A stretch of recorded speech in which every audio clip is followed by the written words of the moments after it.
Hello, my name is Bryce Schoenherr.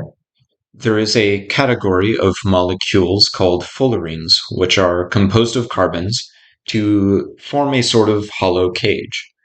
One of these molecules, and also one of the first discovered, is Buckminster fullerene, also known as the buckyball. Buckminster fullerene is composed of 60 carbons, forming a series of hexagons and pentagons. This sort of shape, incidentally, resembles a soccer ball. Each bond leaving the pentagonal sides is a double bond, and there are other variations, such as with 70 or 84 carbons, but the one with 60 is the simplest of this shape of fullerenes.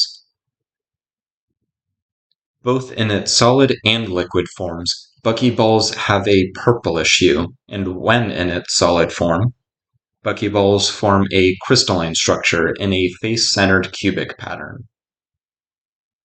Buckminster fullerene is soluble in organic solvents but not water, and when at temperatures below about 300 Celsius, it carries an electrical current with no resistance. The 60s and 70s was when many of the theories about fullerenes were made, but it was not until 1984 until the molecule was created, although at that time they did not yet realize what it was.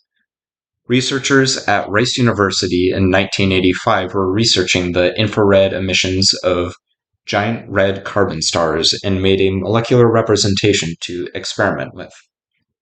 At this time, the researchers realized the structure matched the theories and named it after Richard Buckminster Fuller, who is famous for his geometric designs.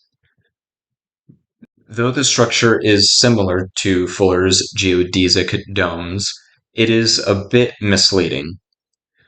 Fuller was not a chemist. His structure was focused more on splitting the pentagons and hexagons into triangles, as seen by the image of his home to the right, and the fact that he died before the chemical was actually created.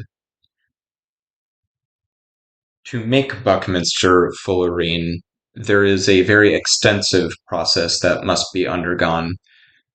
So it is produced from laser ablation of graphite, and this soot is taken and extracted, yielding a variety of fullerenes, but it has a high percentage of Buckminster fullerene in this mixture, upon which chromatography can be used to extract the Buckminster fullerene into a more pure mixture. There have not been many practical uses, but researchers are actively working towards understanding the field of fullerenes. Buckyballs are able to block light, making them suitable for needs such as protective eyewear. There was also an experiment in which rats were fed a solution of oil and Buckminster fullerene.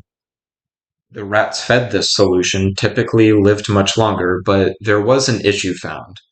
Even when in the oil solution, the Buckminster fullerene would become toxic upon exposure to light, turning the solution into a carcinogen. The mixture had to be very carefully prepared and stored in dark environments in order to be kept safe. There has also been a lot of research into endohedral fullerenes, which proposes the question of what happens when you place an atom or molecule inside of a fullerene. And the general finding is that it changes both the properties of the fullerene and the atom or molecule inside of it, though there is much more research to be done about the specifics and any patterns that occur. And that is all that you need to know about Buckminster fullerenes in roughly 5 minutes.